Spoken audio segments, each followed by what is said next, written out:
या संदर्भात ऑलरेडी आपण पायऱ्यांवरती विधानसभेचे जे सचिव आहेत त्यांना पाठवून निरोप दिलेले.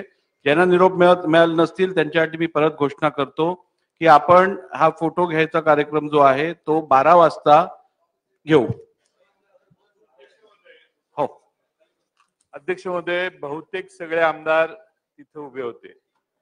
फोटोच्या पोझिशन मध्ये जवळजवळ 15 मिनिटं उभे होते. तुम्ही जे म्हणताय ते कुणी निरोप द्यायला आलं नाही, हे खोटं आहे की निरोप आला. हे जे मध्ये बसलेले ग्रस्त आहेत तुमच्या पुढं ते शेवटी आले आणि ते आल्यानंतर मग अध्यक्ष महोदय सगळ्यांनी तिथून निघाय 10:55 अध्यक्ष महोदय ही पहिल्यांदा आता 7 वेळा या विधानसभेत हा फोटो काढलेला आहे मी. आणि यावेळी कधीही मुख्यमंत्री, उपमुख्यमंत्री आणि मंत्रिमंडळातले सदस्य उशिरा आले असं कधी झालं नाही. आज पहिल्यांदा 1990 सालापासून मी बघतोय की आपण सगळे आमदार महोदय उपस्थित असताना, त्यात सिनियरिटीचा तर काय उल्लेखच नाही. तिथं मंत्री पुढे आहेत, जे मंत्री पहिल्या टर्मला दुसऱ्या टर्मला निवडून आलेले आहेत ते पहिले पुढे बसणार. जे सिनियर आमदार आहेत त्यांनी कुठं उभं राहायचं याच्याविषयी काही मार्गदर्शन नाही. आपल्यातलेही अनेक जण 7-7, 8-8 वेळा निवडून आलेले आहेत. बाळासाहेब थोरात सगळ्यात सिनियर मोस्ट आमदार आहेत, त्यांचा कुठे कुठे बसायचं याची काही माहिती नाही. त्यामुळे अध्यक्ष महोदय पहिल्यांदा हे पहिली घटना आहे की आमदारांनी लाईनीत जाऊन उभं राहिले.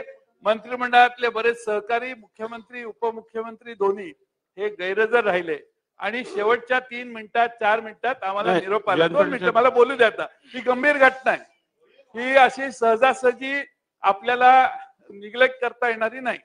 आणि तुम्ही जे म्हणताय की आम्ही निरोप दिलेला, निरोप आम्हाला हे मधले बसलेले सद्ग्रस्त आहेत ते शेवटच्या भास्कररावांना आणि आम्हाला शेवटच्या क्षणी सांगायला आले की निघा म्हणून. दुसरा प्रश्न असा आहे की काही सिनियरिटीचा प्रोटोकॉल आहे का नाही? जे 7-7 वेळा 8-8 वेळा या विधानसभेत निवडून आलेले आहेत त्यांनी कुठं उभं राहायचं याचा पत्ता नाही. फक्त हा विधिमंडळाचा, विधानसभेच्या सदस्यांचा फोटो आहे, मंत्र्यांचा फोटो नाही. त्यामुळे विधानसभेच्या सदस्यांना काहीतरी प्रोटोकॉल असला पाहिजे आणि त्यामुळं अशा पद्धतीनं सरकार तुम्ही आम्हाला बोलवलं म्हणून आम्ही आलो, तुम्ही आला नाही आणि मुख्यमंत्री आले नाहीत. आम्हाला मधले हे सदग्रस्त आहेत त्यांनी मला सांगितलं येऊन की मुख्यमंत्र्यांचा निरोप आहे. शेवटी राज्य तुमचं आहे या सभागृहात का त्यांचं आहे याही नवा प्रश्न तयार होतो. त्यामुळं काल जेवण झालेलं असल्यामुळे जास्त कडू मी बोलत नाही. पण जयंत पाटील साहेब, तुम्ही ते स्वीट खाल्लं नाही तरी एवढं गोड बोलताय, त्याबद्दल आभार. महाराज, माननीय जयंतरावांनी जो मुद्दा मांडला त्याचं समर्थनच मी करतो अध्यक्ष महाराज. खरं तर आपल्या विधिमंडळातल्या सगळ्या सन्माननीय सदस्यांचा तो फोटोग्राफ आहे अध्यक्ष महाराज. सिनियरिटी प्रमाणेच त्या ठिकाणी आपल्याला त्या ठिकाणी बसायची व्यवस्था करावं लागतं. पण अध्यक्ष महाराज, जे तुमचे मधले व्यक्ती आले तर आम्हाला शेवटच्या क्षणात जेव्हा बेल वाजली त्यावेळेस हे आले आणि त्यावेळेस त्यांनी सांगितलं की मुख्यमंत्री महोदय आले नाहीत म्हणून. पण हे दोन्ही उपमुख्यमंत्री आले नाहीत अध्यक्ष महाराज. तिथं हे आले असते तर खुर्ची खाली होती ना मुख्यमंत्र्यांची अध्यक्ष महाराज, एक बसून गेले असते तिथं. तशी स्पर्धा चालूच आहे अध्यक्ष महाराज, तर हे होऊन गेलं असतं या निमित्तानं. पण अध्यक्ष महाराज, खरं तर आजचा जो फोटोग्राफचा हे आहे अध्यक्ष महाराज, हे पुढच्या काळात होऊ नये याला गांभीर्याने घ्यावं आणि सिनियरिटी, माजी मुख्यमंत्री या सगळ्या सिनियरिटी त्या ठिकाणी ग्राह्य करून आपण त्या पद्धतीचं सेटिंग अरेंजमेंट करावं एवढी सूचना. सन्मान्य ही जागा तुमच्याकरता रिकामी ठेवली होती किंवा किमान फोटोत तरी बसून घ्या. दादा बोला. नाही, माझी विनंती आहे की त्यामुळे लगेच आता 12 वाजता अशासाठी करू नका. विधान परिषदेमध्ये काही जण जाणार, पुन्हा काही जण राहतील. उद्याच यांनी सांगितलेल्या सूचनांचा विचार करून नीट प्लॅनिंग करून करा. दादा नाही, असं नाही. आपण अनेक वेळा जयंतराव, आपण अनेक वेळा असं करायचो, सभागृह सुरू असताना ते आपण तहकूब करायचो. त्यामुळे सगळे लोक सभागृहात असतात आणि जाऊन मग त्या ठिकाणी आपण फोटो काढायचो. तर तसं मला असं वाटतं की असाच विचार केला पाहिजे की सभागृह सगळे लोक प्रश्नोत्तराच्या तासानंतरच ते बरं राहतं, कारण सगळे लोक त्याला हजर असतात. बोला भास्करराव बोला. आज करण्याचा फायदा एवढाच आहे की अमीन पटेल किती स्मार्ट कोट घालून आलेले आहेत. अनेक लोक आजच्या फोटोच्या निमित्ताने चांगले कपडे गिरीश घालून भाऊ आले टाय आहेत. मध्ये आले. अध्यक्ष महोदय मला आपण ठीक आहे, आता पुढे जाऊया. मला 1 मिनिट. बोला बोला बोला. अध्यक्ष महोदय, माझी देखील सन्माननीय उपमुख्यमंत्री महोदयांनी जी सूचना केली तो आपण आजच घ्या, कारण उद्या शुक्रवार आहे. बरेचसे आमदार नंतर लवकर जातात वगैरे वगैरे वगैरे, आणि म्हणून आता एक सभागृह प्रश्नोत्तराच्या नंतर ऍडजंट करा आणि आजच हे घ्या, तरच सर्वांना त्याच्यामध्ये सहभागी होतात अशी माझी देखील विनंती. अध्यक्ष महोदय, आपण सभागृहाचं साधारण कर लक्षामध्ये घेता आज घ्यावं. चंद्रकांत दादा पाटील संसदीय कामकाज मंत्र्यांनी तो मुद्दा उपस्थित केलाय. तुम्ही जर टायमिंग मला सांगितलं तर आम्ही DCM ते निलमताईंशी बोलू आणि त्यांना सांगू तेवढ्या पुरतं तुमचं ऍडजस्ट करा, नाहीतर त्यांचं दुपारचं मला वाटतं प्रश्न उत्तराचा तास झाल्यानंतर 12 वाजता आपण हाऊस 10 मिनिटांसाठी अडजर्न करू आणि त्यांचं 12ला असू दे ना, आम्ही ते 12:15ला करू, काळजी करू नका. तर आपण अडजर्न करून 12 वाजता आपण दादा ते 12:15ला करा, फोटो सेशनचा कार्यक्रम ठेवू. आजच करा. सन्मान्य सदस्यांनी जी भूमिका इकडे मांडलेली आहे त्याची नोंद घेतली जाईल आणि सर्वांना सन्मानार्थक तिकडे बसायची जागा व्यवस्थित देऊन, पोझिशन व्यवस्थित देऊन आपण फोटो कंप्लीट करू.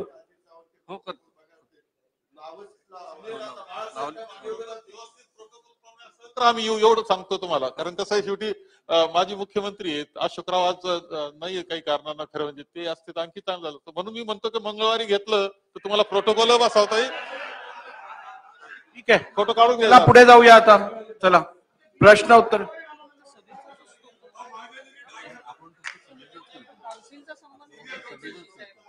ठीक आहे, चला चला बसा. ठीक आहे, प्रश्न क्रमांक 1. प्रश्न क्रमांक 77,042. अध्यक्ष महाराज छापल्याप्रमाणे. अध्यक्ष महाराज, आजचा जो प्रश्न इथं उपस्थित झालेला आहे तो शासनाची एक महत्वाकांक्षी योजना आहे आणि दुष्काळी भागासाठी किंवा शेतकऱ्यांसाठी अतिशय उपयोगी योजना की मागेल त्याला शेततळ अशी योजना आपण आपल्या राज्यामध्ये राबवत असतो. पण अलीकडच्या काळामध्ये दुष्काळी परिस्थिती आपल्या राज्यामध्ये आहे. मराठवाड्याचे जे सिंचन प्रकल्प असतात तेही कोरडे पडत चाललेले आहेत, आपल्या सर्वांनाच ते माहिती आहे. अनेक जिल्ह्यामध्ये दुष्काळ परिस्थिती जाहीर देखील झालेली आहे. मदतीचा देखील काही अनुशंस लोकांना मिळतोय. पण आमची ह्या प्रश्नाच्या माध्यमातून मला मंत्री महोदयांना एवढंच विचारायचं, आणि मंत्री महोदय स्वतः मराठवाड्यावरून येत आहेत त्याच्यामुळे आमची आशा त्यांच्याकडून जरा जास्त आहे की मागण्या जवळपास राज्यामध्ये किंवा मराठवाडा किंवा लातूर जिल्ह्यामध्ये लॉटरी पद्धतीनं जी आमच्याकडे माहिती आली की जे आम्हाला टिपण दिलंय की 4,347 अर्जांची लॉटरी पद्धतीने निवड झाली. पण सध्या स्थितीमध्ये 28/11च्या अखेर 23 सनमध्ये फक्त 45 शेतकऱ्याची कामं पूर्ण झालेली आहेत. मला मंत्री महोदय आपल्याला प्रश्न असा विचारायचा आहे की एकतर जी अर्जांचं सिलेक्शन झालं की 4,347 अर्जांची लॉटरी पद्धतीने निवड जेव्हा होते त्यापैकी 3,285 शेतकऱ्यांचे अर्ज विविध कारणानं नाकारली गेली. ही महत्वाची कारणं कोणती आहेत? तर एखाद्या वेळेस आपण योजना जेव्हा जाहीर करतो, शेतकरी त्याच्यामध्ये शासनाच्या योजना लाभ घ्यायला बघतो, तो अर्ज करतो, पण त्याच्या अर्ज झाल्यानंतर त्याला वाटतं की आपला अर्ज मंजूर झालाय किंवा लॉटरी पद्धतीने आपलं नाव आलेलं आहे. त्याच्यानंतर त्याचे अर्ज फेटाळण्याचं कारण काय? आणि त्याच्यानंतर ज्या काही योजना किंवा जे अर्ज 1300 अर्ज जे मंजूर आहेत त्याच्यामध्ये देखील फक्त 290 अर्जांची प्रक्रिया पूर्ण झाली आणि फक्त 45 शेततळे तिथं अस्तित्वात आहेत. म्हणजे 10% देखील कमी कम्प्लिशन रेशो आपला आहे की योजना किती जरी महत्वाकांक्षी असली तर शेतकऱ्यांना याचा खरा अर्थाने लाभ द्यायचा असेल. मराठवाड्याच्या शेतकऱ्यांसाठी अधिक पाणी उपलब्ध होत नाही. आजही जे पाणी उपलब्ध त्याच्या पिण्यासाठी आरक्षण आले, शेतीसाठी पाणी उपलब्ध होत नसल्यामुळं ह्या योजना जर अंमलबजावणी जास्त तातडीने जर आपण केली नाही तर आता जी आपली परिस्थिती आहे, शेतकऱ्यांना आपल्याला न्याय द्यायचा आहे. सरकारची महत्वाकांक्षी योजना आहे आणि जास्तीत जास्त लाभ शेतकऱ्यांना कसा मिळावा. आणि राज्यभरातली जर आपण आकडेवारी बघितली तर जवळपास मराठवाडा डिव्हिजन मध्ये 28,000 शेततळ्याची मागणी आहे. पण त्याच्यापैकी पूर्ण किती होत आहेत? 50%, 10% सारखेच प्रकल्प येत आहेत. त्यामुळे आपण ह्याच्यावर काय उपाययोजना तातडीने करणार का? अध्यक्ष महाराज, अतिशय महत्वाचा प्रश्न सन्माननीय सदस्य धीरज देशमुख यांनी उपस्थित केला. पण या प्रश्नामध्ये मागेल त्याला शेततळे एवढाच एक शब्द या प्रश्नात आल्यामुळं हा कदाचित प्रश्न कृषी विभागाकडे आला असावा. पण रोजगार हमी योजनेअंतर्गत हा विषय आहे. तरी सुद्धा पहिल्यांदा त्यांनी जो प्रश्न उपस्थित केला की 4,887 अर्ज जे आहेत ते निवड होण्यापूर्वी रद्द झाले.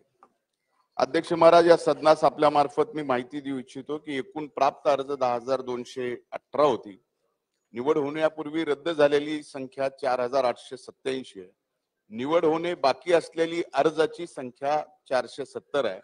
एकूण निवड झालेली अर्ज 4,901 आहेत. तपासणीमध्ये नाकारलेली अर्ज ऍप्लिकेशन रिजेक्टेड बाय डिपार्टमेंट ही 46 आहेत. रद्द अर्ज ही application cancel by department and farmer आणि त्याची संख्या 4,215 आहे. प्रक्रियेत असलेली अर्जाची संख्या 640 आहे आणि शेतकरी कागदपत्र अपलोड प्रलंबित प्रकरण ही 310 आहेत. शेतकरी तालुका कृषी अधिकारी यांनी पूर्वसंमती दिलेली अर्जाची संख्या 223 आहे आणि शेतकरी बिल अपलोड प्रलंबित 173 आहे. शेतकऱ्यांची कामं पूर्ण केलेली शेततळी ही 47 आहेत.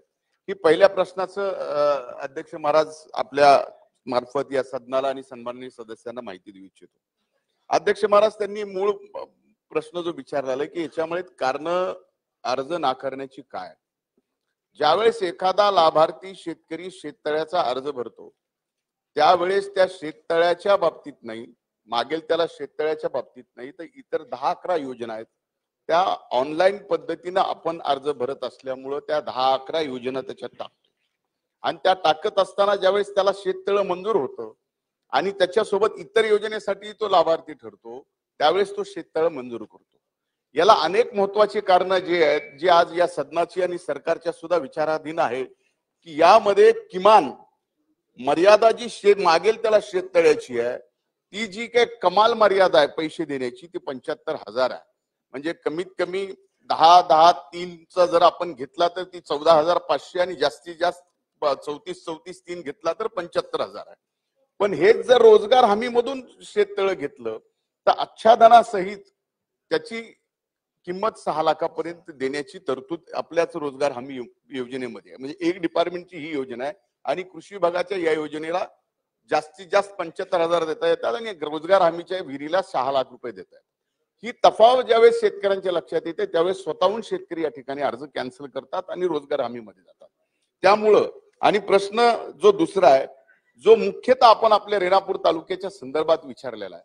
या रेणापूर तालुक्याच्या प्रश्नाच्या संदर्भामध्ये आपण लातूर जिल्ह्यात छत्रपती शिवाजी महाराज कृषी योजना, मुख्यमंत्री शाश्वत कृषी सिंचन, मागेल त्याला शेततळे या योजनेअंतर्गत 28/11/2023 अखेर पूर्वसंमती दिलेले 210 शेततळ्यापैकी 47 शेततळ्याची कामं पूर्ण झाली आणि उर्वरित 163 शेततळ्याची कामे सुरू ठेवण्याबाबत संबंधित लाभार्थी शेतकऱ्यांकडे पाठपुरावा केला जातोय. आता हा पाठपुरावा हा कृषी सहाय्यक आणि कृषी पर्यवेक्षक करतो आणि ग्रामपंचायत मार्फत, पंचायत समिती मार्फत जी शेततळी दिली जातात ती 285 शेततळ्याच्या कामांना मान्यता दिलेली आहे आणि 2023-24 मध्ये 28 कामे पूर्ण झालीत व 98 कामे प्रगतीपथावर आहेत, अपूर्ण आहेत आणि 159 कामांना तांत्रिक व प्रशासकीय मान्यता देऊन मंजुरीची मागणी येतात सुरू करण्यासाठी जे काय आपल्या सेल्फवर मजुराची मागणी आली की आपण त्या ठिकाणी वीज चालू करतो. तर या संदर्भामध्ये 22 मधले किंवा मुदतीत जी शेततळी पोर्टलवरती आपल्याला या ठिकाणी मोठी संख्या दिसती ती मुदतीत अपूर्ण राहिलेली आहेत किंवा चालू झालेली नाहीत ती पोर्टलवरची रद्द करण्याची जी काही कारवाई व्हायची होती ती झालेली नसल्यामुळे ती संख्या या ठिकाणी जास्त दिसून येते की काम या ठिकाणी चालू झालेले नाही. अध्यक्ष महाराज. अध्यक्ष महोदय, या प्रश्नाच्या संदर्भात जवळजवळ 40 महाराष्ट्रातल्या 40 तालुक्यामध्ये दुष्काळ परिस्थिती जाहीर झाली आणि 1000 ते 1200 मंडळामध्ये दुष्काळ सदृश्य परिस्थिती जाहीर झालेली. त्यामध्ये एक महत्वाचं तरतूद आहे की रोजगार हमीच्या कामाचे जे निकष आहेत त्याच्यात थोडी शिथिलता या दुष्काळ असताना सरकार देणार असं जाहीर झालेलं आहे. माझा स्पेसिफिक प्रश्न आहे, सन्माननीय कृषी मंत्री आणि त्यांच्या बाजूला बसलेले रोजगार हमी मंत्री, की आता कमांड एरियामध्ये शेतकऱ्याला विहीर घेणं जमत नाही, त्याला परवानगी नाहीये. ही दुष्काळ सदृश परिस्थिती लक्षात घेऊन एक विशेष बाब म्हणून कमांड एरियामध्ये तुम्ही विहिरीला सरसगट परवानगी देणार का, ती द्यावी अशी आमची मागणी. अध्यक्ष महाराज, कमांड आणि नॉन कमांडच्या संदर्भामध्ये फार मोठा गंभीर प्रश्न आहे. ज्या वेळेस दुष्काळ येतो त्यावेळेस कमांड एरियामध्ये सुद्धा विहीर देण्याच्या बाबतीत फार मोठ्या प्रमाणात शेतकऱ्यांची मागणी असते. पण वास्तविक पाहता एक मुद्दा नक्कीच विचार करण्यासारखा आहे की कमांड एरियामध्ये जरी एखादं गाव असेल, एखादं फार मोठं क्षेत्र असेल, पण तिथे पाणी नाही, ती जमीन जिराईत आहे. पण अशा जिराईत असताना सुद्धा पण ते कमांड एरियामध्ये आले, अशा ठिकाणी विहिरी देण्याच्या संदर्भामध्ये नक्कीच सरकार सकारात्मक विचार करेल. भास्कर, सन्माननीय अध्यक्ष महोदय, हा प्रश्न लातूर जिल्हा आणि रेणापूर तालुक्यापुरेसा मर्यादित आहे, पण तरी देखील याच्यामध्ये धोरणात्मक विषय आला म्हणून मी या ठिकाणी मंत्री महोदय उभा आहे. आता आपण सांगितलं की शेततळ्याची जी काही एकंदरीत इस्टिमेट कॉस्ट असते ती जास्तीत जास्त 75,000 रुपये आणि रोजगार हमी योजनेअंतर्गत ती 6 लाखापर्यंत आहे. आज कोकणामध्ये अध्यक्ष महोदय साधी विहीर जरी खोदायची झाली तरी कमीत कमी 15 ते 16 लाख रुपये एका विहिरीला येतात. खर्च कारण ब्लास्टिंग करावं लागतं.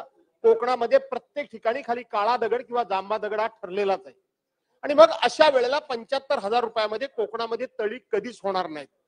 जेव्हा ही शेततळी मागणी, त्याला शेततळी ही योजना सुरू झाली त्यावेळेला त्याची इस्टिमेट कॉस्ट ज्या मॅक्झिमम 50,000 रुपये होती, त्या वेळेपासून मी सातत्याने मागतोय की कोकणाकरता आपण कोकणाची भौगोलिक रचना विचारात घेता अधिकचं इस्टिमेट कॉस्ट वाढवून आपण द्याल का, हा धोरणात्मक माझा एक प्रश्न आहे. आणि दुसरी गोष्ट एक आपण लक्षात घेतलं पाहिजे मंत्री महोदय की कोकणामध्ये प्रचंड प्रमाणामध्ये पाऊस पडतो आणि ते सगळं पाणी समुद्रामध्ये वाहून जातं आणि आता पाणी पिण्याची अडचण कोकणामध्ये होते. पाऊस पडत नाही असं नाही, परंतु माझी सातत्यानं एक कृषी मंत्री म्हणून आपल्याकडे विनंती पुन्हा एकदा राहील, आपण विचार करा की कोकणावर डोंगर माथ्यावर पाणी साचलं तर ते पाणी पर्क्युलेट होऊन खालच्या भागामध्ये विहिरीपासून सगळ्या भागामध्ये पाण्याचा प्रवाह वाढेल, पाण्याचा उद्भव वाढेल. आणि म्हणून आपण जे छोटे छोटे बांधारे मोठे बांधतो वगैरे ते 2 व्हॅलीमध्ये बांधतो, त्याच्यामध्ये कधीच पाणी साचत नाही. त्याच्याऐवजी हे पाणी डोंगराच्या माथ्यावर साचवण्याकरता म्हणून आपण त्याच्यामध्ये शास्त्रशुद्ध पद्धतीने एखादा अभ्यास गट नेमून त्या संदर्भामध्ये निर्णय कराल का, हे माझे 2 स्पेसिफिक प्रश्न आहेत. अध्यक्ष महाराज, यामध्ये एक मुद्दा नक्कीच विचार करण्यासारखा आहे. फक्त कोकण म्हणून नाही, शेततळे म्हणले की मागल त्याला शेततळे म्हणले की हा कृषी विभागाकडे विषय येतो. आणि रोजगार हमी मधल्या विहिरीचा व्यक्तिगत लाभाच्या ज्या योजना आहेत त्या ग्रामपंचायत आणि पंचायत समितीमधून येतात. म्हणून मी सुरुवातीला सांगितलं की मूळ तफावत योजनेमध्येच रोजगार हमीच्या आणि कृषी विभागाच्या आहे. रोजगार हमीच्या योजनेमध्ये शेततळे देताना त्याला 6 लाखापर्यंतची मर्यादा, पण तरी सुद्धा रोजगार हमी मधून शेततळे जास्त होताना दिसत नाहीत. याचं कारण की सर्व शेततळी ही मजुरांनी करायची आहे. शेल्फवर मागणी जशी येईल ती मजुरांनी करायची.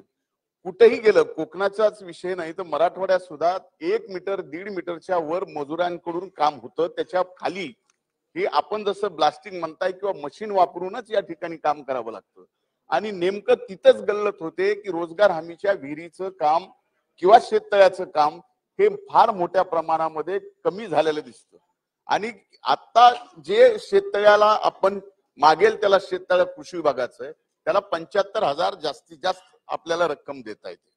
आता ह्या 2 भागामध्ये आपण जी सूचना केलेली आहे ती धोरणात्मक आहे आणि त्यामुळे धोरणात्मक ही सूचना ह्या बाबतीमध्ये कोकणाचा विचार करता नक्कीच सकारात्मक विचार सरकार. बाळासाहेब थोरात.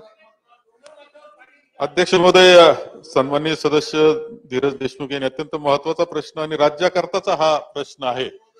शेततळ हे अत्यंत चांगली योजना आहे आणि विशेषतः विदर्भाकरता जर मराठवाडा विदर्भाकरता जर पाहिलं तर 2 पावसामध्ये जे अंतर पडतं, ड्राय स्पेल आपण त्याला म्हणतो, त्या कालखंडामध्ये जर एक पाणी देऊ शकलो आपण तर सगळ्या पिकाची उत्पादकता बदलून जात असते, वाढते ती.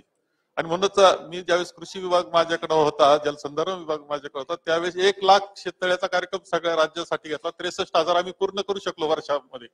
अध्यक्ष महोदय, आपण रोजगार हमीचा जो फंड्स असतो त्याच्यामध्ये महाराष्ट्राचे रोजगार हमीमध्ये जे फंड्स असतात ते तुमच्याकडे घेता येतात ह्या कामासाठी. आपण त्याकरता तरतूद करतो. महाराष्ट्र रोजगार हमी यानं आपली जी राष्ट्रीय रोजगार हमी योजना आहे तिच्यामध्ये तर काही करता येतं, परंतु मस्टर ठेवणं आहे, मजूर दाखवणं आहे, ऑनलाईन भरणं आहे, सगळं त्यामध्ये येतं. ती अडचण होती, आपण आता सांगितलं. परंतु महाराष्ट्र रोजगार हमी योजनेकडून फंड्स आपल्या कृषी विभागाला आपण घ्यायचे आणि शेततळ्याचा मोठा कार्यक्रम राबवणं अत्यंत चांगलं युनिट होतं. एक ड्राय स्पेल मध्ये मदत होती, याशिवाय हॉर्टिकल्चरचं चांगलं युनिट उभं राहू शकतं त्याच्यावर ठिबकच्या सहाय्यानं. त्यामुळं विशेषतः दुष्काळी भागामध्ये एक चांगली शेती निर्माण करण्याकरता म्हणून आणि संपन्नता आणण्याकरता शेतकऱ्याच्या जीवनात शेततळ्याचा कार्यक्रम खूप चांगल्या पद्धतीनं. आपले हे आकडे पाहिल्यानंतर काहीच चाललं नाही असं वाटतं. मागेल त्याला म्हटलं, पण वस्तुस्थितीमध्ये तसं ते चित्र दिसत नाही. आपण पुन्हा ही योजना एकदा बसून रोजगार हमी आणि अर्थमंत्री महोदय आणि मुख्यमंत्र्यांसमेत बसून एक चांगली योजना आणणं शक्य आहे. आपण तशी आणण्याचा प्रयत्न करणार का?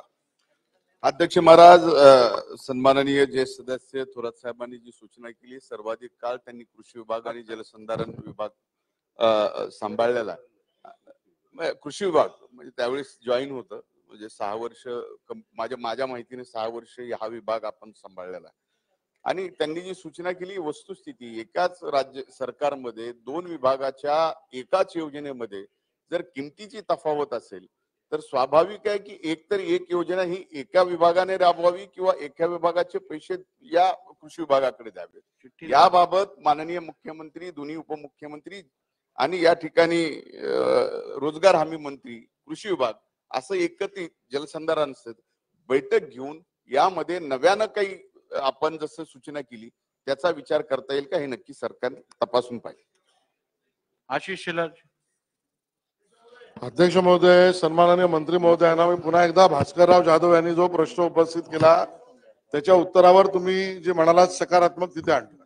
अध्यक्ष महोदय, एकाच योजना मागील त्याला शेततळे याच्यामध्ये 2 विभागातल्या किमतीच्या तफावतीबद्दल तुम्ही सेन्सिटिव्ह आहात, सकारात्मक आहात, चांगलं आहे.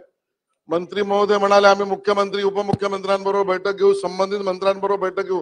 कोकणावर दुजाभाव का? त्यांनी त्या ठिकाणी मांडला, माझ्या स्वतःच्या घराची इथे विहीर काढायला मला 12 लाख रुपये दिले.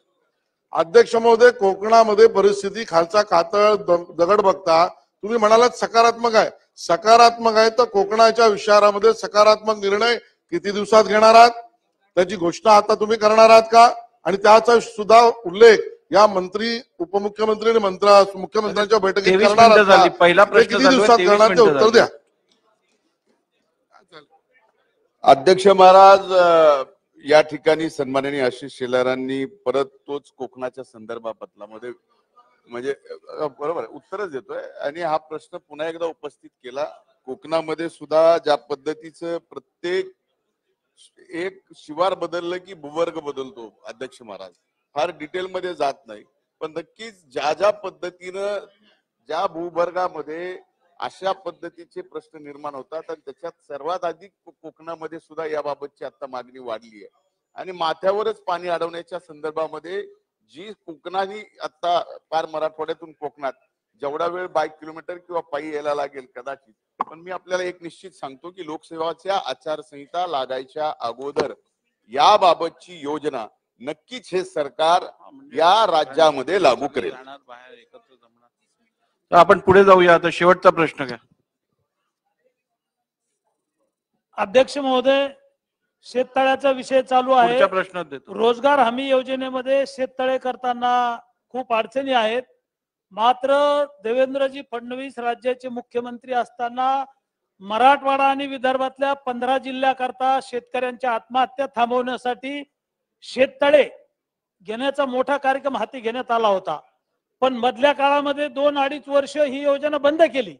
आता योजना सुरू झाली. टप्पा पूर्ण करण्यासाठी शेतकऱ्यांना शेततळे आणि विहिरी, सिंचन विहिरी देण्याच्या संदर्भात त्याची गती वाढवण्याची आवश्यकता आहे. मराठवाडा आणि विदर्भातल्या आत्महत्या थांबवण्यासाठी 4600 कोटी रुपयाचं जागतिक बँकेचं कर्ज घेऊन हा प्रकल्प हाती घेतलेला आहे. अध्यक्ष महोदय, मंत्री महोदयांना माझा प्रश्न आहे की मराठवाड्याच्या शेतीला पाणी आणि मराठवाड्याच्या शेतकऱ्यांना सिंचन विहिरी आणि वीज देण्याचा हा मोठा कार्यक्रम आहे, मात्र या कामाला गती देण्याची आवश्यकता आहे. मंत्री महोदय, हा प्रकल्प किती दिवसात पूर्ण होईल आणि शेतकऱ्यांना शेतीला पाणी आणि वीज किती दिवसात मिळेल? अध्यक्ष महाराज, म्हणजे विभाग खरा हा मूळ प्रश्न रोजगार हमीकडे फक्त शेततळ म्हणून कृषी विभाग आला, आता त्याच्यानंतर जलसंधारण आला, त्याच्यानंतर आता ऊर्जा पण आला. अध्यक्ष महाराज, हा एवढा व्यापक प्रश्न आहे आणि या व्यापक प्रश्नावरती एवढ्या कमी काळात उत्तर द्यायचं, आपण अधिकचा वेळ दिला असेल तर उत्तर मी आत्ताही या ठिकाणी द्यायला तयार आहे. पण एक हा मूळ प्रश्न विचारायचा आहे. माझा अंदाज असा आहे की एकूणच मागच्या काळामध्ये सन्माननीय उपमुख्यमंत्री देवेंद्रभाऊ फडणवीसांनी एक जलयुक्त शिवार योजना आणली होती. त्या जलयुक्त शिवार योजनेमध्ये सुद्धा शेततळ्याच्या बाबतीमध्ये घेण्याची तरतूद होती. ते कामं जलयुक्त शिवारची मुदत संपल्यानंतर कामं बंद पडली. ती योजना बंद केल्यानंतर ती कामं बंद पडली. आता आपण असं एवढं आत्ताच सांगितलं की एवढं मोठं सिनियर एवढा आदर आहे आणि आपण असं बसून या ठिकाणी बोलायचं स्वाभाविक आहे. बोला आपण. मंत्री महोदय संपवा आता. अध्यक्ष महाराज, माझी एवढीच विनंती आहे की त्यांनी ज्या बाबतीत ऊर्जा, लाईट आणि विहीर आणि शेततळे या संदर्भामध्ये नक्कीच सरकार सकारात्मक विचार करून मराठवाड्याच्या दृष्टीनं शेतकऱ्याचा कसल्याही प्रकारची आत्महत्या करू नये आणि त्यांना आर्थिक दृष्ट्या बळकट करण्यासाठी हे सरकार सक्षम आहे. ठीक आहे. प्रश्न क्रमांक 2. अध्यक्ष महोदय, प्रश्न क्रमांक 72,128. अध्यक्ष महोदय, छापल्याप्रमाणे. अध्यक्ष महोदय, एसटी कर्मचाऱ्यांच्या महाराष्ट्र स्टेट ट्रान्सपोर्ट सहकारी जी बँक आहे त्याच्यामध्ये 62,000 सभासद आहेत, 500 शाखा आहेत आणि 23,000 कोटीपेक्षा अधिकच्या तिथे ठेवी आहेत. अध्यक्ष महोदय, ही जी बँक आहे ती कर्मचाऱ्यांची बँक आहे आणि या बँकच्या माध्यमातून कर्मचाऱ्यांची एवढीच अपेक्षा असते की आरोग्याचा कुठला प्रश्न उद्भवला, घर बांधायचं असेल, नाही तर छोटं मोठं एखादं लोन घ्यायचं असेल तर या बँके माध्यमातून लगेच मदत त्या कर्मचाऱ्याला मिळते. अध्यक्ष महोदय, हे कर्मचारी सर्व गरीब कर्मचारी आहेत. कुठल्याही नॅशनलाइज बँकेमध्ये गेल्यानंतर त्यांना मदत लगेच मिळत नाही, म्हणून ही बँक अतिशय महत्वाची अशी बँक त्यांच्यासाठी आहे. अध्यक्ष महोदय, 2300 कोटीपेक्षा जास्त इथं जर डिपॉझिट असतील तर त्याचा अर्थ या सगळ्या कर्मचाऱ्यांनी मिळून अनेक वर्षांपासून ही बँक उभी केलेली आहे. एखादी संस्था उभी करत असताना त्याला खूप कष्ट द्यावे लागतात, पण एखादी संस्था बर्बाद करायची असेल तर चुकीचा व्यक्ती तिथं बसला तर त्याला काही महिनेच लागतील, अशी परिस्थिती आज तिथे आहे. अध्यक्ष महोदय, मंत्री महोदयांना माझा असा प्रश्न आहे की रिझर्व्ह बँकेने काही एमडी नाहीतर संचालक जर नियुक्त करायचे असेल तर त्याला रूल्स अँड रेग्युलेशन आहेत. तर राज्यातील एसटी बँकेच्या व्यवस्थापकीय संचालक किंवा मुख्य कार्यकारी अधिकारी या पदावर पात्र उमेदवारांना निवडण्यासाठी रिझर्व्ह बँक ऑफ इंडियाने नियम आखून दिले आहेत. अध्यक्ष महोदय, ते नियम काय आहेत तर कुठलाही एमडी 35 वर्षाच्या खाली नको, तसंच 70 वर्षाच्या पुढे नको. अध्यक्ष महोदय, या कर्मचाऱ्यांच्या बँकेत काय झालं तर कंत्राटी तत्वावर सीईओच्या पदावर एक अनुभव नसलेला 22 वर्षाचा सौरभ पाटील याची नियुक्ती झाली. अध्यक्ष महोदय, त्याच्यानंतर या बँकेने तिथे असणाऱ्या संचालक मंडळाने एक ऍड काढली ज्याच्यामध्ये ज्या अटी रिझर्व्ह बँकेने दिल्या होत्या त्या शिथिल केल्या आणि एखाद्या व्यक्तीला तिथं बसवायचंच या अनुषंगाने तिथं ऍडव्हर्टाइजमेंट काढली आणि त्या अनुषंगाने 22 वर्षाच्या तरुणाला एमडी पदावर तिथं नियुक्ती केली गेली. अध्यक्ष महोदय, त्याला अनुभव कुठलाही नाही, त्याच्यासाठी बरेच निकष बदलण्यात आले आणि जे काही तथाकथित गाढविणीचं दूध पिणारे जे हे आहेत काय ते लॉयर आहेत त्यांच्या एका नातेवाईकाला तिथं बसवलं. अध्यक्ष महोदय, बसवल्यानंतर इतके चुकीचे निर्णय या बँकेने घेतले. 400 ते 500 कोटीचे डिपॉझिट हे काढण्यात आले आणि ही बँक आज अडचणीत आलेली. अध्यक्ष महोदय, मला मंत्री महोदयांना विचारायचंय की आज अशा पद्धतीने चुकीचे निर्णय घेऊन तिथे एका व्यक्तीला जर नियुक्त केलं असेल तर सरकार त्याच्यामध्ये लक्ष घालणार का? आणि जे काय चुकीचे निर्णय घेतले या संचालकाने घेतले असतील तर अख्खं संचालक मंडळ हे तुम्ही बरखास्त करणार का? आणि ज्या लोकांनी चुकीचे निर्णय घेतलेले आहेत त्यांच्यावर तुम्ही कारवाई करणार का? कारण का हे जे लोक आहेत हे अनेक वर्षापासून आपण प्रश्न अध्यक्ष महोदय, महत्वाचा विषय आहे. आपण बघितलेला आहे की हे लोक राजकीय द्वेषातून या एसटी कर्मचाऱ्यांना अडचणीत आणलेलं आहे. राजकीय द्वेषातून कर्मचाऱ्यांचा तिथं त्यांनी जे कुठलं आंदोलन आहे त्याचा हस्तक्षेप करून अतिशय वेगळ्या पद्धतीने त्या लोकांकडनं फी सुद्धा घेतली करोडो रुपये. तर या लोकांवर तुम्ही कारवाई करणार का? असा डायरेक्ट स्पष्ट असा आमचा प्रश्न आहे.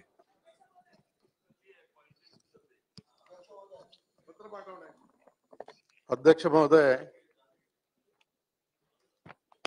या एसटी कर्मचाऱ्यांची ही जी बँक आहे या बँकेने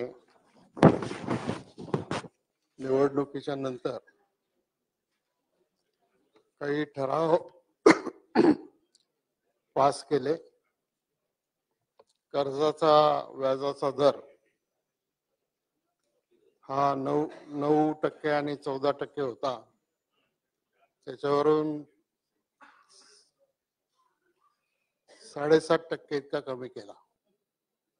आणि हे सगळं होत असताना त्याच्यामधून भीतीपोटी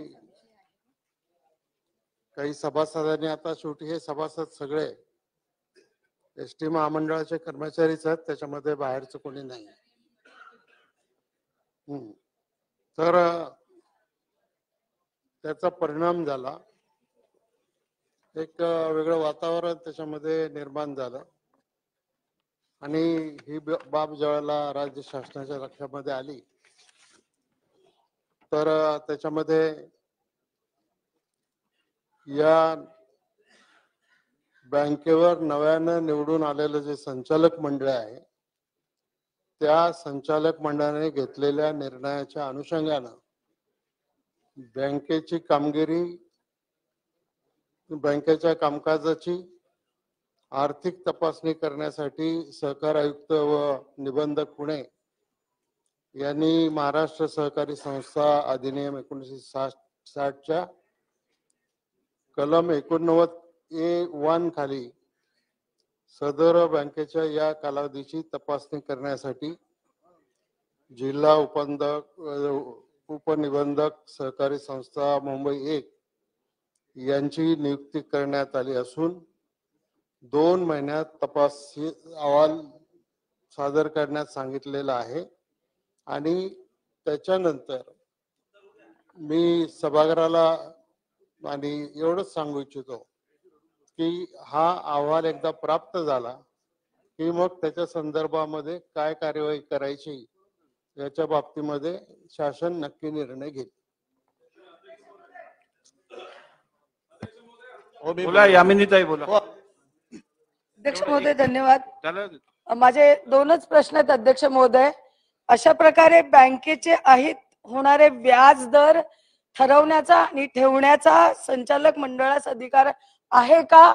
आणि दुसरी गोष्ट की जे आता मंत्री महोदयांनी सांगितलं की एक विभागीय सहाय्यक निबंधक त्याच्यावर आढावा घेण्यासाठी नेमलेला आहे, त्याचा 2 महिन्याचा कालावधी कधी होतोय? तो टाइम लिमिटच्या आधी ते आढावा घेऊन आपल्याकडे शासनाला सादर करणार आहेत का? आणि त्या आढावामध्ये जर हे सगळं पुढे आलं की ते सगळं चुकीचं झालेलं आहे तर त्यांच्यावर योग्य ती कारवाई होणार का? हे 3 प्रश्न माझे. धन्यवाद. अध्यक्ष महोदय, बँकेच्या संचालक मंडळाला व्याजाचा दर ठरवण्याचा अधिकार आहे आणि ही जी समिती नेमलेली आहे इन्क्वायरी कमिटी त्याचा अहवाल लवकरात लवकर घेऊन त्याची पुढची कारवाई आम्ही करणार आहोत. विरोधी पक्षनेते. अध्यक्ष महोदय, हा जो ठराव घेतला या संदर्भात रिझर्व्ह बँकेने 5/9/2023 ला एक पत्र पाठवलंय आणि हे करणं उचित नाही असं म्हटलंय. जर रिझर्व्ह बँकांनी पत्र पाठवलं त्याची गंभीर दखल सहकार मंत्र्यांना सुद्धा त्याची कॉपी आहे, आपल्याला त्याची प्रत मिळाली असेल. त्यावेळेस आपण लक्ष घातलं असतं तर मला वाटतं की हा सगळा जो काही गोळ निर्माण झाला आणि ही बँक आता बुडीत निघाली हे टाळता आलं असतं. अध्यक्ष महोदय, ही बँक सामान्य माणसाची बँक आहे. कर्मचारी, त्याच्यात कामगार, हे सगळे बिचारे आता सगळे मंडळी फार अडचणीत असलेली आहे. यावर एकच प्रश्न आहे की यामध्ये आर्थिक घोटाळे सुद्धा खूप मोठ्या प्रमाणात झाल्याची माहिती आहे. अध्यक्ष महोदय, मला मंत्री महोदयाकडून एवढीच अपेक्षा आहे की तुम्ही कालावधी जरा कमी करा. ही बँक तोपर्यंत राहणार नाही आणि कालावधी कमी करून 1 महिन्याच्या आतमध्ये स्पेसिफिक किंवा 15 दिवसामध्ये, खूप दिवसापासून या बँकेची अडचणी झालेली आहे, तर 1 महिन्याभरामध्ये 15 दिवसामध्ये ही चौकशी पूर्ण करा. आणि तोपर्यंत जर हे संचालक मंडळ बरखास्त करायची मनामध्ये कोडबड होतीच, तुमच्याकडे काही पुरावे आले आहेत, आम्ही वाटल्यास आमच्याकडे पण आहेत, त्यामध्ये काय गैरप्रकार झालाय सविस्तर मांडण्याची गरज नाही, त्या आधारे तुम्हाला तुमचा अधिकार वापरून जर प्रशासक नेमता आला असेल किंवा शिफारस करता आली तर ती पहिल्यांदा आपण करावी अशी माझी विनंती आहे. ती आपण करणार. उत्तर घेऊया. अध्यक्ष महोदय, सन्माननीय विरोधी पक्ष नेत्यांनी ही जी भावना मांडली त्याच्यामध्ये हे खरं आहे की या बँकेने पहिल्या मीटिंग मध्ये खरं तर फक्त चेअरमन, व्हाईस चेअरमनची निवडणूक करायची असते आणि त्याला एक सरकारी अथॉरिटीचा व्यक्ती पण उपस्थित असतो. या बँकेमध्ये चेअरमन, व्हाईस चेअरमनची निवडणूक झाल्याच्या नंतर आणि शासनाचा प्रतिनिधी गेल्यानंतर एकूण 14 ठराव त्यांनी मंजूर केलेले आहेत, जे कायद्याला धरून नाहीत किंवा त्याच्यामध्ये काही आहेत. तर त्या संदर्भामध्ये रिझर्व्ह बँकेला सुद्धा माहिती प्राप्त झाली. रिझर्व्ह बँकेने या सहकारी बँकेला हे ठराव दुरुस्त करायला सांगितले आणि हे सगळे केलेले ठराव बँकेने रद्द केलेले आहेत.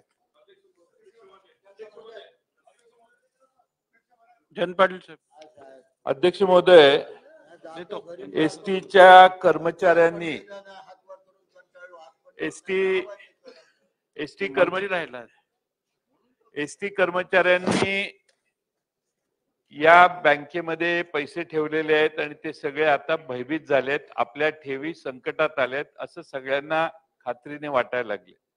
अनेक सदस्यांना त्या भागातले एसटीचे कर्मचारी भेटून याच्यात काहीतरी लक्ष घाला अशी विनंती करतायत.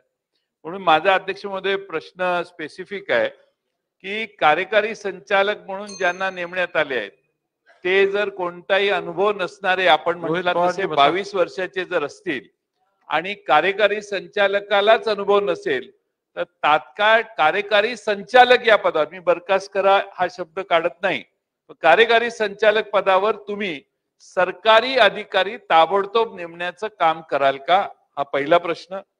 संचालकांनी या संचालक मंडळातल्या राजीनामा दिलेला आहे. असे किती संचालक आहेत की ज्यांनी राजीनामा दिला? माझ्या माहितीनं अनेक संचालकांनी आता राजीनामा द्यायला सुरुवात केलेली आहे. तर ते राजीनामे देण्याची कारण मीमांसा काय याचा खुलासा जर आपल्याकडे माहिती असेल तर करा. आणि आतापर्यंत नवीन संचालक मंडळ आल्यानंतर किती ठेवी या बँकेतनं लोकांनी काढल्या, ठेवी किती कमी झाल्या याचा आकडा माननीय मंत्री महोदयांनी सभागृहात सांगावा ही विनंती. अध्यक्ष महोदय, माननीय जयंतराव पाटलांनी जो प्रश्न विचारला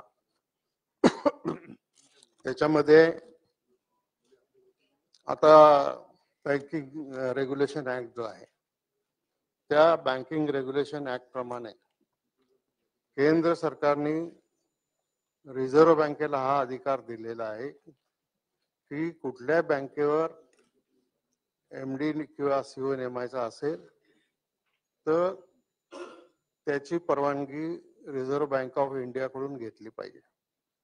आणि मी सर्व सदस्यांना एवढंच या ठिकाणी सांगू इच्छितो की ही बँक याच्यामध्ये फार काही आर्थिक घोटाळे झाले असं प्रथम दर्शनी तरी दिसत नाही. अनियमित आहेत, परंतु आज बँकेमध्ये 2256 रुपयाच्या ठेवी 31/3/22 होत्या.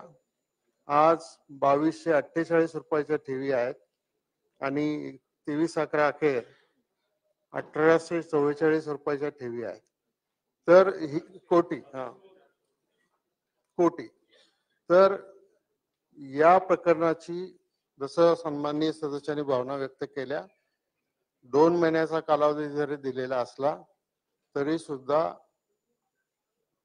सहकार आयुक्तांना सांगून याच्या संदर्भामध्ये लवकरात लवकर चौकशी करून त्याचा अहवाल हा रिझर्व्ह बँक ऑफ इंडियाला पाठवला जाईल.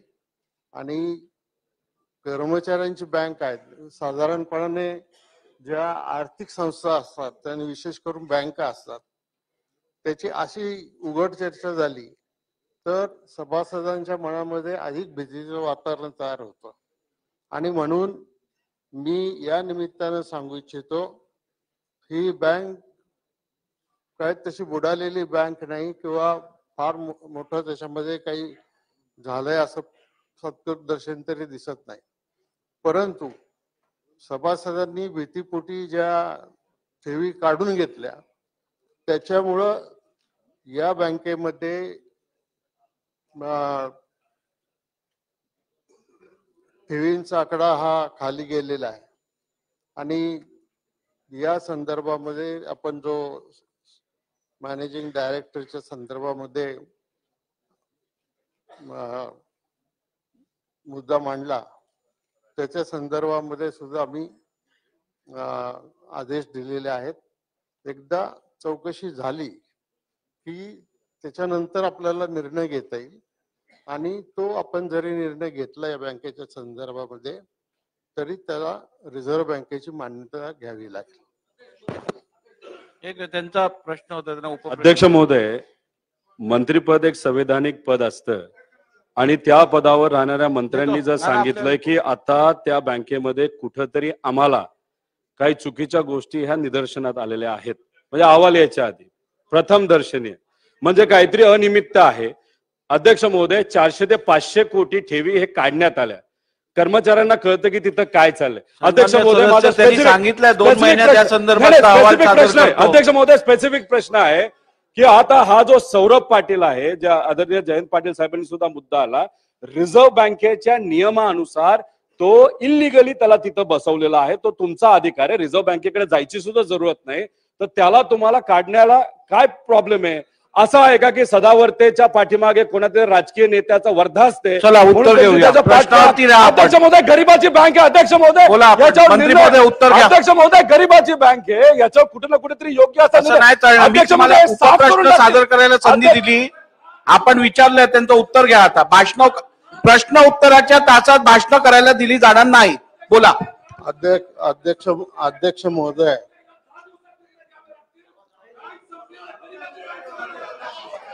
बोला. अध्यक्ष महोदय, बोला. बसून घ्या. सन्माननीय देतो, संधी देतो, बसा. रोहित सन्मान्य बसा प्लीज. उत्तर घ्या. रोहित प्लीज बसा. उत्तर घ्या. या बँकेतून काय 400-500 कोटी रुपयाच्या ठेवी गेलेल्या नाहीत. याच्यामध्ये 180 कोटी रुपयाच्या ठेवी सभासदांनी काढून घेतलेल्या आहेत. ऐकून घ्या. आता माझ्याजवळ जी माहिती आहे शासनाची अधिकृत, ती माहिती मी आपल्याला त्या ठिकाणी सांगू इच्छितो. आणि आपण जे म्हटलं की मॅनेजिंग डायरेक्टर नेमताना रिझर्व्ह बँक ऑफ इंडियाची परवानगीची गरज नाही, तर बँकिंग नियम अधिनियम 1949 मधल्या सुधारणा सन 2020 या सुधारणेच्या अंतर्गत कलम 36A याच्यामध्ये असं म्हटलेलं आहे की कोणत्याही बँकेचे संचालक मंडळ बरखास्त करण्याचा व त्या जागी प्रशासकाची नेमणूक करण्याचा अधिकार हा रिझर्व्ह बँकेला आहे. त्यामुळं शेवटी आपण चौकशी करून रिपोर्ट घेतला आणि तो रिपोर्ट आपण जर रिझर्व्ह बँकेला पाठवला, मग काही त्याच्यामधल्या कारवाया या सहकार विभागाच्या स्तरावर करण्यात येतील आणि रिझर्व्ह बँकेला पाठवल्याच्या नंतर रिझर्व्ह बँक सुद्धा त्याच्या संदर्भात निर्णय घेईल. ठीक आहे, नाना बोला. अध्यक्ष हो, महाराज, एक-एक घेऊया ना, एक-एक घेऊया. अध्यक्ष महाराज, एखाद्या सहकारी बँकेच्या बद्दल किंवा तिची आर्थिक परिस्थिती पाहण्यासाठी तिच्यावर नुसते आरोप करून भागत नाही, तर तिच्या नजीकच्या वर्षात त्या बँकेचा ऑडिट रिपोर्ट काय, त्या बँकेला ऑडिट वर्ग कोणता आहे, त्यांना नफा किती आहे, त्याच्यावरून त्या सहकारी बँकेच्या किंवा संस्थेची पत पाहिली जाते. तर मी आपल्याला प्रश्न विचारतो की त्या बँकेचा ऑडिट वर्ग काय, त्या बँकेचा नफा किती आहे, कारण ही कर्मचाऱ्याची बँक आहे. मंत्री महोदय. अध्यक्ष महोदय, याच्या संदर्भात माझी माहिती माझ्याजवळ नाही. आता मी ही माहिती पटलावर ठेवतो. ठीक आहे. चौधरी साहेब, शेवटचा प्रश्न घ्या. धन्यवाद अध्यक्ष महोदय. अध्यक्ष महोदय, अतिरिक्त निबंधक सहकारी संस्था पुणे यांनी 28/11/2023 ला रिझर्व्ह बँकेला पत्र पाठवले आहे की हा जो सौरभ पाटील आहे, जो MD आहे, याची नियुक्ती चुकीच्या पद्धतीने केली गेलेली आहे आणि त्या संदर्भात रिझर्व्ह बँकेने निर्णय घ्यावा म्हणून 28/11/2023 ला पत्र पाठवले. माझा स्पेसिफिक प्रश्न 3 प्रश्न आहेत मंत्री महोदयांना की याचा नियुक्तीला स्थगिती द्या म्हणून आपण रिझर्व्ह बँकेला शिफारस करणार का? कारण मुळातच उपनिबंधकांनी शिफारस केलेली आहे. माझा दुसरा स्पेसिफिक प्रश्न आहे, जो संचालक मंडळाने जो अतिशय चुकीचे निर्णय घेतलेले आहेत त्याच्यामुळे 180 कोटी छोटी रक्कम नाही, ती बँक डुबायला वेळ लागणार नाही, म्हणून आपण तातडीने आपल्या अधिकारात या संचालक मंडळाच्या बरखास्ती करणार का, कुठलाही वेळ न लावता? आणि माझा तिसरा प्रश्न आहे की सहकार बँकेवरती प्रशासकाची तातडीने नेमणूक करणार का? अध्यक्ष महोदय, मी पुन्हा सांगतोय की याच्यातलं काही जरी करायचं म्हटलं तरी बँकेची चौकशी होणं आवश्यक आहे आणि त्या चौकशी अंती ज्या गोष्टी पुढे येतील त्याप्रमाणे कारवाई करणं आवश्यक आहे. त्याच्यामुळं आज लगेच इथे काही निर्णय आणि म्हणजे आता मला ते सभागृहात सांगायचं नव्हतं, कारण शेवटी असं आहे की हे संचालक मंडळ निवडून आलेलं संचालक मंडळ आहे. पूर्वी यांची लिडरशिप दुसरं कोणीतरी करत होतं. आता ST कर्मचाऱ्यांना आपली चूक कळालेली आहे आणि सगळे ST जे संचालक आहेत निवडून आलेले ते सगळे एकत्र झालेले आहेत. त्यामुळं हे विविध मार्गाने निवडून आलेलं संचालक मंडळ, त्यांचा नक्कीच दोष आहे का, दोष असेल तर त्यांच्यावर कारवाई काय करायची आणि ही कारवाई करण्याच्या दृष्टिकोनातून जी नियमानं योग्य आहे ती कारवाई नक्की करू. पण या बँकेला कुठल्याही प्रकारची क्षती पोचणार नाही आणि गरीब ST कामगारांची ही बँक आहे, त्यामुळे या बँकेला संपूर्ण संरक्षण देऊन या अडचणीतून बाहेर काढण्याचं काम केलं जाईल.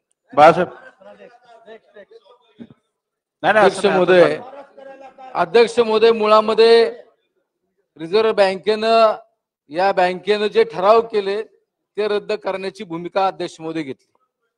अध्यक्ष महोदय, मुळामध्ये ही बँक स्थापन होताना महाराष्ट्र सहकारी कायदा 1960 अंतर्गत अध्यक्ष महोदय स्थापन पॉइंटेड विचार पॉइंटेड विचारतोय आणि त्यामुळं माझी अशी भावना आहे, सदनाची भावना अशी आहे की राज्य सरकारचा त्याच्यावर निश्चित अंकुश आहे.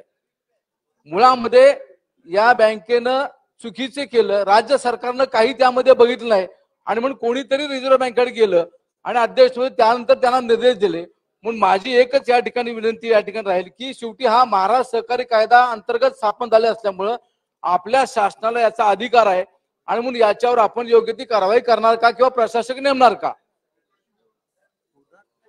याचं उत्तर मी दिलेलं आहे की या संदर्भातला अहवाल प्राप्त झाल्यावर त्या अहवालाच्या मला वाटतं आधारे हा प्रश्न आवश्यक झालाय. ती कारवाई केली जाईल. नाही, पुढे जाऊया. देशमुख साहेब, आता बराच वेळ झालाय, 10 मिनिटं राहिली आहेत. प्रश्न क्रमांक 3. कोण?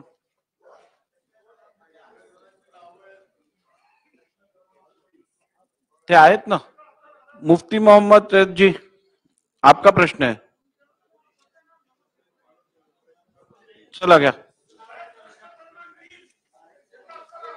अध्यक्ष महाराज, कोणाचं नाव आहे? अध्यक्ष महाराज, अध्यक्ष महाराज,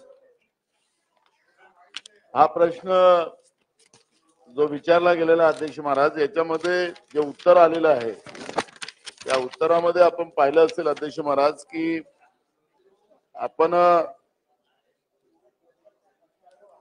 आपल्याला शेतकरी नमो शेतकरी महासन्मान निधी योजना दिनांक 15/6/23 शासन निर्णयाप्रमाणे राज्यात राबवण्यात येत असून सदर योजनेचा पहिला टप्पा पीएम किसान योजनेच्या 14व्या हप्त्याचा लाभ झालेल्या लाभार्थ्यांना दिनांक 26 सप्टेंबर 2023 रोजी वितरित करण्यात आलेला आहे.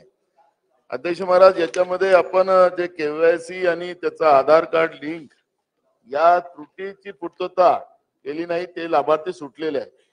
माझा स्पेसिफिक प्रश्न या ठिकाणी असा आहे की आपण अनेक शेतकऱ्यांना लाभ दिला, केंद्र सरकारचा पण त्याच्यामध्ये सन्मान योजनेमध्ये लाभ आला, तर त्याच्यामध्ये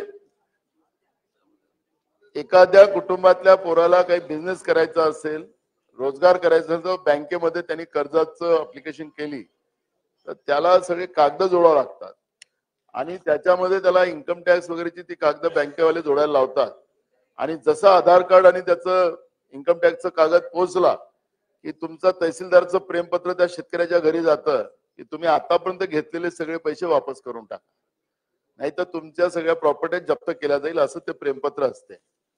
माझं आपण ही योजना राबवताय त्या शेतकऱ्याला आधार देण्यासाठी. आता त्याच्या पोरांनी काही काम करायला गेला तर काही चूक तर नाही आहे की 6,000 तुम्ही 6,000 केंद्र सरकारने दिले म्हणजे 12,000 शेतकऱ्यांचं होऊन जाईल आणि त्याच्या मुलांनी काही करू नये. माझा स्पेसिफिक प्रश्न या ठिकाणी एवढाच आहे की ही जी काही आपले तहसीलदाराकडून जे पत्र जातात त्याच्या प्रॉपर्टी जप्ती करायला, पैसे वसूल करायला, ही आपण व्यवस्था थांबवाल का, हा माझा स्पेसिफिक प्रश्न आहे. कारण की आपण दिलेले पैसे वापस घेतात आहे, मोठ्या प्रमाणात घेतलेले आहेत तुम्ही वापस, तर ही व्यवस्था आपण थांबवाल का, एवढाच माझा स्पेसिफिक प्रश्न.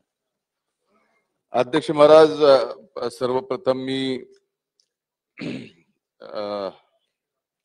पंचामृत अर्थसंकल्प मांडत असताना पीएम किसान सन्मान योजनेअंतर्गत जी देशभरात शेतकऱ्यांसाठी एक अभूतपूर्व योजना चालू केली, त्याची प्रेरणा घेऊन नमो किसान सन्मान योजना, नेमो शेतकरी सन्मान योजना आपल्या राज्यात चालू केली. त्याबद्दल मी सरकारचं आणि तत्कालीन वित्तमंत्री आणि राज्याचे उपमुख्यमंत्री देवेंद्र फडणवीस यांचे आभार मानतो. अध्यक्ष महाराज, जो सन्माननीय पटोले साहेबांनी स्पेसिफिक प्रश्न विचारलाय त्या स्पेसिफिक प्रश्नाच्या बाबतीमध्ये जे प्रेमपत्राचा त्यांनी उल्लेख केला, मुळातच अशा काही गोष्टी झालेल्या आहेत. या पीएम किसान सन्मान योजनेचा 14वा हप्ता वाटण्याच्या अगोदरपर्यंत की ज्यांनी आपली माहिती खरी असताना लपवली आहे आणि यामध्ये काही फायदा घेतलाय, अशा बाबतीमध्ये या ठिकाणी तक्रारी आलेल्या आहेत आणि त्या तक्रारीवरून निष्पन्न झालेल्यांवरतीच अशा पद्धतीची कारवाई केलेली जाते. अध्यक्ष महाराज, यामध्ये ज्या वेळेस पीएम किसान सन्मान योजना ही जी लागू करण्यात आली, आता त्यामध्ये अध्यक्ष महाराज शासन निर्णयामध्येच अल्प व अत्यल्प भूधारक शेतकऱ्यांचे उत्पन्न वाढवण्यासाठी केंद्र शासनाने सुरू केलेली ही योजना आहे. आता एखाद्याचं उत्पन्न जास्त असेल आणि मूळ उद्देश जर याचा उत्पन्न वाढवण्याच्या संदर्भात असेल आणि एखाद्याचं उत्पन्न जास्त असेल आणि ते जर नंतर लक्षात आलं असेल तर त्यावर कारवाई करणं म्हणजे असंख्य शेतकऱ्यांना जे अति भूधारक आहेत, अत्यल्प भूधारक आहेत, यांचा फायदा हिसकावण्यासारखा आहे. म्हणून या ठिकाणी यांच्या प्रेमपत्राच्या बाबतीमध्ये अशी चुकीची कारवाई कुठं झाली नाही. ज्यांनी अशी माहिती लपवलेली अशा बाबतीत झालेली आहे. आता या बाबतीमध्ये सदर योजनेत विविध निकषाप्रमाणे ज्या कुटुंबाचे पती पत्नी व त्यांचे 18 वर्षाखालील अपत्य 18 वर्षाखालील 1/2/2019 पर्यंतचे सर्व ठिकाणचे मिळून लागवडी लायक एकूण धारण क्षेत्र 2 हेक्टर पर्यंत असेल अशा पात्र शेतकऱ्याला प्रति हप्ता 2000 प्रमाणे वर्षाला 6000 रुपये नमो शेतकरी सन्मान योजनेचे मिळतात. अध्यक्ष महाराज, त्याचीच प्रेरणा घेऊन आपण या ठिकाणी नमो शेतकरी योजना चालू केली. तीच नियम आहेत. पण यामध्ये 13 आणि 14 हप्ता देत असताना आता मुख्यतः आपण प्रश्न वेगळा विचारला, मुळात प्रश्न जे लेखी आलेला आहे तो वेगळा आहे. पण यामध्ये इन्कम टॅक्सच्या नियमानुसार काही सुधारणा या ठिकाणी केंद्र सरकारने केलेल्या आहेत. या योजनेचा अधिकचा फायदा शेतकऱ्यांना व्हावा म्हणून हे आपल्या माहितीसाठी सांगतो. आता यामध्ये गत 5 वर्षापैकी 3 वर्षात ITR भरले असेल व त्यातील सलग 2 वर्ष भरले असतील तरच आता अपात्र ठरवलं जातं. म्हणजे 3 वर्षात 5 वर्षापैकी 3 वर्षामध्ये जर इन्कम टॅक्स भरलेला आणि त्याच्या 2 वर्षात फक्त इन्कम टॅक्स भरला असेल तरच त्याला त्या ठिकाणी पात्र ठरवते. 3 वर्ष भरल्यावर अपात्र ठरवलं जातं.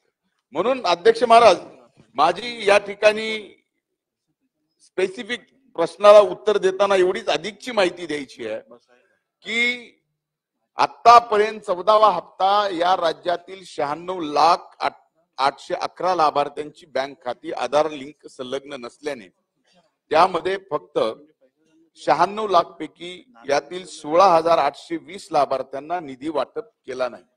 आणि तेही मी आपल्याला आता सांगतो की त्याच्यात आता 96 लाख पैकी 16,000 सुद्धा झाले. म्हणजे आता फक्त 80,000. त्यामुळं अध्यक्ष महाराज, या बाबतीमध्ये ही अतिशय चांगली योजना आहे. आणि 15वा हप्ता ज्याला मिळालाय त्याला सुद्धा आता दुसरा हप्ता जो नमो किसान सन्मानाचा आहे तो मिळेल. देशमुख साहेब बोला. अध्यक्ष झाल्यावर घेऊ ते मगासपासून हात वर करून अध्यक्ष महोदय, प्रश्न आहे, बँकेचं लोन घ्यायचं असेल अध्यक्ष महाराज, अल्पभूधारकाच्या पोरांनी, माझा स्पेसिफिक प्रश्न तो आहे. मुंडे साहेब, तुम्ही वेगळं करताय. आता अल्पभूधारकाच्या शेतकऱ्याला बँकेचं लोन घ्यायचं, बँकवाला हाकलूनच लावतो आणि मग तो का आपले कागद वगैरे तशा पद्धती तयार करून बँकेत टाकतो आणि मग ते आधारच्या माध्यमातून ती माहिती आपल्याकडे येते आणि मग तहसीलदाराचं ते पत्र त्यांच्या घरी जातं. म्हणून याच्यातली सुधारणा, लाभ देतात ते कुठून कसं देतात त्याच्यावर आज मी चर्चेवर नाही जाणार. फक्त माझा एवढा स्पेसिफिक प्रश्न आहे की या पद्धतीचे किती प्रकरण महाराष्ट्रामध्ये त्यांच्याकडून पैसे वसूल करायला लावलेत आणि त्याच्यातलं अगर तुम्ही सांगितलं की त्याच्या इन्कम टॅक्सच्या याच्यामध्ये आम्ही सुधार केला तर त्याच्यामध्ये किती लोकांना आम्ही वापस करणार आहोत त्या पद्धतीने सांगावं. अध्यक्ष महाराज, खरं तर हा प्रश्न या प्रश्नाच्या स्कोप मधला नाहीये. पण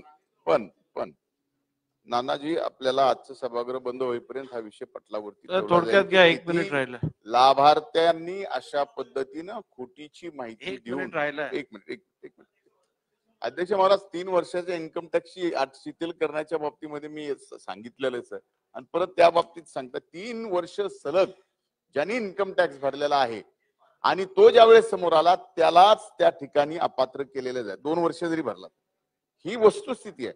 आता याच्या 1 मिनिट याच्या बाबतीत आपल्याकडे काही पुरावा असेल स्पेसिफिक, तो जर आपण दिला तर त्याबाबत चौकशी करून पूर्ण माहिती सभागृहासमोर ठेवू. देशमुख साहेब, एकदम पॉइंटेड विचारा. अध्यक्ष महोदय, ही योजना चांगली आहे, याच्याबद्दल काही प्रश्न नाही.